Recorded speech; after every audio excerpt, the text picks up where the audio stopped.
성도 여러분 안녕하세요. 12월 12일 토요일 아침입니다.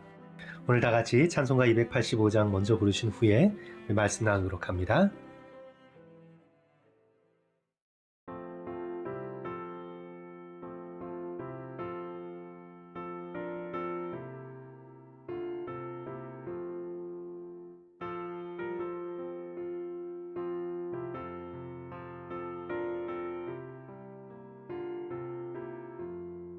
주의 말씀 받은 그날 참 기쁘고 복되도다.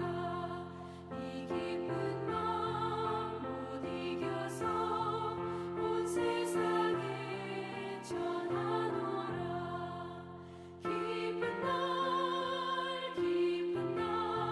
주 나의 죄 다 씻은 날 늘 깨어서 기도하고 늘 기쁘게 살아가리. 기쁜 날 주 나의 죄 다 씻은 날 이 좋은 날 내 전한 몸 새 사람이 되었으니 이 몸과 마음 다 바쳐서 영광의 주를 섬기리. 기쁜 날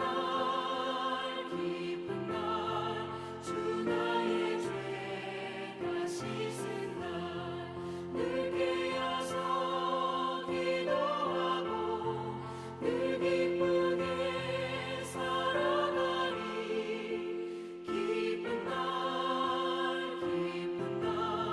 주 나의 죄 다 씻은 날.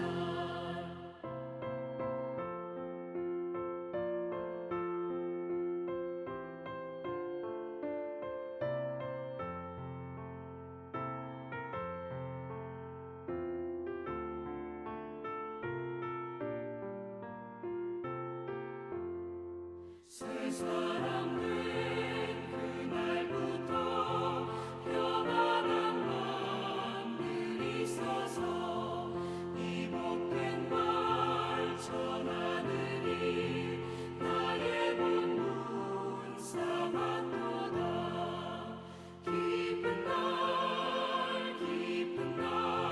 주 나의 죄 다 씻은 날 늘 깨어서 기도하고 늘 기쁘게 살아가리. 기쁜 날 주 나의 죄 다 씻은 날. 아멘.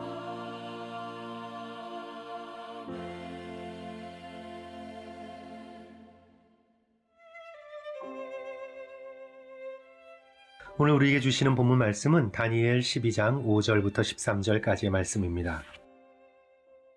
나 다니엘이 본즉 다른 두 사람이 있어 하나는 강 이쪽 언덕에 섰고 하나는 강 저쪽 언덕에 섰더니 그 중에 하나가 세마포 옷을 입은 자 곧 강물 위쪽에 있는 자에게 이르되 이 놀라운 일의 끝이 어느 때까지냐 하더라.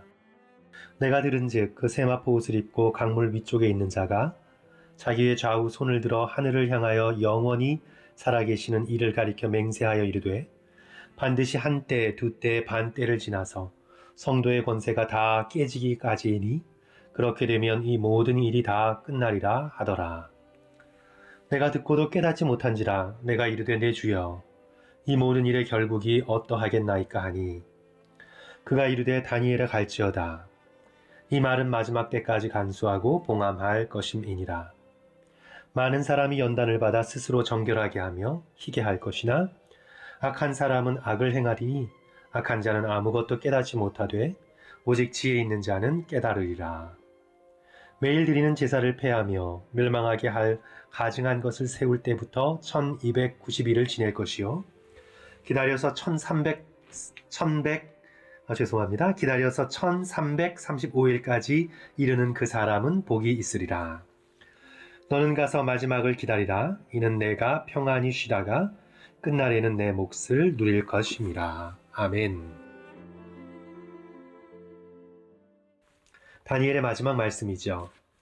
다니엘서는 끝으로 갈수록 빛이 납니다. 다니엘의 마지막 말씀은 평안과 약속의 말씀인데요. 우리 13절 보시면 너는 가서 마지막을 기다리라. 이는 내가 평안히 쉬다가 끝날에는 내 몫을 누릴 것임이라. 하나님께서 마지막 날에 행하실 일이 너무나 확실하기 때문에 이제 더 이상 걱정하지 말고 내 삶의 자리로 돌아가서 안식을 누리라고 말씀합니다. 하나님의 능력과 선하심을 신뢰하고 평안을 누리라고 그렇게 권고하시는 말씀이죠. 단순히 평안을 누릴 뿐만 아니라 이제 마지막 날에 하나님의 나라에서 다니엘 내가 받을 상급이 있다고 말씀하십니다. 내가 내 몫을 누릴 것이라. 다니엘에게 몫이 있습니다. 지금 이 땅에서는 상상할 수 없는 어마어마한 유산이 있습니다. 얼마 전 인터넷에서 피 한 방울 안 섞인 이웃에게 유산 82억을 남긴 독일 여성이라는 제목의 기사를 보았습니다. 피 한 방울 안 섞여도 그 큰 유산을 남길 수 있다면 우리를 너무나 사랑하셔서 독생자의 피를 기꺼이 내어주신 하나님께서 우리에게 남겨주실 유산은 얼마나 어마어마할까요? 성도 여러분, 이런 말씀을 읽으면 기대되지 않으시나요? 고린도전서 2장 9절은 말씀합니다. 기록된 바 하나님이 자기를 사랑하는 자들을 위하여 예비하신 모든 것은 눈으로 보지 못하고 사람의 마음으로 생각하지도 못하였다 함과 같으니라. 하나님을 사랑하고 그 피로 구속되어 이 땅을 신실하게 살아낸 믿음의 백성에게 주실 하나님의 선물은 한마디로 기가 막히는 것입니다. 표현할 수 없이 영광스러울 것입니다. 그런데 다니엘이 이 평안과 안식 그리고 하늘의 유산에 대한 약속을 받기 전에 그의 마음속에 궁금한 것이 있었습니다. 8절에 나오는데요. 내가 듣고도 깨닫지 못한지라 내가 이르되 내 주여 이 모든 일의 결국은 어떠하겠습니까? 여기서 이 모든 일이란 다니엘 7장 이후에서부터 본 큰 재앙과 전쟁과 박해에 대한 환상입니다. 네 마리의 짐승들이 날뛰고 큰 수량과 수렴소가 전쟁을 벌이고 그 중에서 이제 한 뿔이 솟구쳐 나와 하나님께 드리는 제사를 패하고 성전을 더럽히고 성도들을 핍박하는 큰 환란의 환상을 보았습니다. 두 천사가 티그리스 강 양쪽 언덕에 서 있는데 세마포 입은 자가 강 위에 서서 두 손을 들고 선포하는 말씀을 듣습니다. 7절 중간이지요. 반드시 한때, 두때, 반때를 지나서 성도의 권세가 다 깨지기까지니 그렇게 되면 모든 일이 다 끝날 것이라. 이런 두려운 환상을 보고 다니엘이 어떻게 돌아가서 오늘 말씀의 끝절처럼 평안히 쉬고 마지막에 누릴 유산을 생각하며 즐거워할 수가 있을까요? 첫째로요. 환난은 결국 다 지나가게 될 것이기 때문에 다니엘은 그렇게 할 수 있습니다. 다 지나갈 것입니다. 과거의 고통이 다 지나가는 것처럼 여인이 아기를 낳는 고통을 잊어버리는 것처럼 그 모든 고통이 다 지나갈 것입니다. 세마포 입은 천사의 존재가 말한 한때, 두때, 그리고 반때가 정확히 무엇을 말하는지 모릅니다. 3년 반? 어디서부터 어디까지 3년 반인지 정확하지 않습니다. 또 11절에 나오는 1290일이 무엇을 뜻하는지도 학자들은 정확하게 해석하지 못합니다. 또 12절 말씀에 1335일이 뭔지도 모릅니다. 우리 인간의 지혜를 넘어서 있는 하나님의 말씀의 신비지요. 하지만 한 가지 분명한 것은 그 기간이 정해져 있다는 겁니다. 영원하지 않아요. 숫자로 기록되어 있으니까 숫자가 세어질 날이 반드시 있습니다. 고통과 환난은 반드시 끝이 있습니다. 한때, 두때, 반때가 3년 반이던 얼마이던 1290일이 얼마의 기간이던 1335일이 어떤 날들을 상징하던 우리는 알 수 없지만 숫자로 나타내졌기 때문에 반드시 끝이 있다는 사실입니다. 한계가 있습니다. 성도 여러분, 우리 삶 속에서도 돌아보면요. 받아놓은 날은 반드시 와요. 멀리 있구나 생각해도요. 언제 이렇게 되었지? 벌써 되었어. 받아놓은 날은 반드시 옵니다. 고통 중에 있을 때 그 순간이 영원할 것 같아도 다 끝납니다. 결국 이 모든 것이 지나갈 것입니다. 반면에 둘째로 하나님의 백성에게 주시는 놀라운 생명과 그 기쁨은 영원할 것입니다. 고통은 끝나요. 한계가 있습니다. 그런데 생명과 기쁨은 영원할 것입니다. 어제 금요일날 우리가 함께 살펴본 말씀이죠. 다니엘 12장 3절 지혜 있는 자는 궁창의 빛과 같이 빛날 것이요 많은 사람을 옳은 대로 돌아오게 한 자는 별과 같이 영원토록 빛나리라. 영원토록 빛날 것입니다. 성도 여러분, 우리 자신의 삶을 돌아보면 자신의 삶 속에 전성기라고 할 만한 시간들이 아마 있을 겁니다. 세상 사람들의 주목을 많이 받아서가 아니라 우리 나름대로 우리의 이 짧은 인생에 내가 가장 빛났던, 가장 아름다웠던 순간들이 있습니다.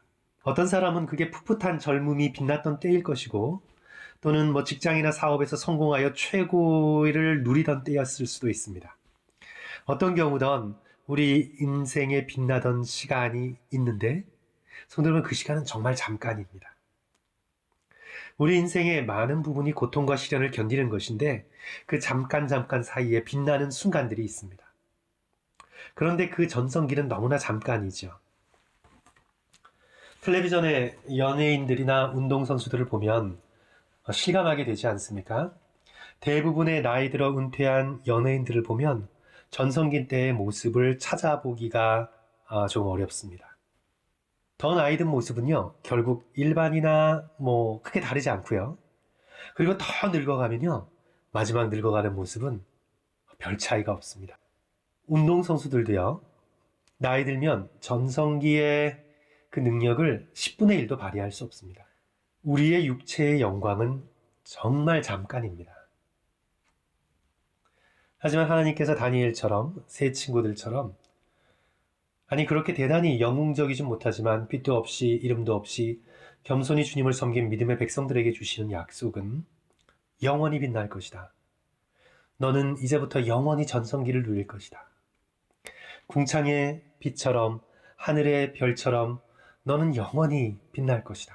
놀라운 약속입니다. 너무 놀라워서 우리의 지식으로는 헤아릴 수 없는 놀라운 약속입니다. 이 놀라운 약속을 믿고 이 약속을 주신 하나님을 신뢰하는 자마다 잠깐의 고난과 환난이 우리에게 있겠지만 다니엘에게 주신 마지막 말씀처럼 우리는 평안히 쉴 수 있습니다. 마지막 그 영광의 날을 기다리며 우리는 소망 가운데 거할 수 있습니다. 십자가와 부활의 영광을 통해 결국은 우리에게 주실 놀라운 유산을 바라보며 저와 여러분은 기뻐할 수 있습니다. 사랑하는 성도 여러분, 무엇보다 하나님이 주시는 평안을 누리십시오. 십자가를 바라보십시오. 부활의 약속에 주목하십시오. 그리고 하늘의 유산을 꼭 바라보십시오. 그래야 이 십자가의 그늘 아래서 안식을 누리시면서 오늘 하루하루를 기쁨 가운데 승리하며 살아가시는 그런 저와 여러분 되시기를 주님의 이름으로 간절히 축원합니다. 우리 함께 기도하겠습니다. 사랑해 주님 감사합니다. 주께서 우리에게 마지막으로 주시는 말씀은 평안과 안식입니다. 우리가 예수 그리스도의 그 놀라운 십자가의 사랑 안에서 평안을 누리고 안식을 누림을 믿습니다. 또 주님은 신실하신 분이시니 약속을 지키시는 분이심을 믿습니다. 정말 보잘것없는 저희들에게 십자가의 공로로 엄청난 은혜가 약속되어 있음을 저희들 믿고 오늘 우리의 삶의 작은 고난 속에서도 용기를 내고 힘을 내고 늘 기뻐할 수 있도록 은혜 베풀어 주시옵소서. 예수 그리스도 이름으로 간절히 기도드립니다. 아멘. 성도 여러분, 오늘 토요일 오늘의 말씀 들어주셔서 감사합니다. 우리 오늘 목장 성경 공부 마지막 시간입니다. 잊지 마시고 우리 성도들께서 교회 웹사이트 들어와 주셔서 우리 마지막 청년들 함께 나누는 우리 목장 성경 공부 모임 함께 들어주시고요. 또 축복해 주시기를 부탁드리겠습니다. 오늘 하루도 성도들께서 기쁨과 즐거움으로 씩씩하게 살아가시기를 주님의 이름으로 간절히 축원합니다. 감사합니다.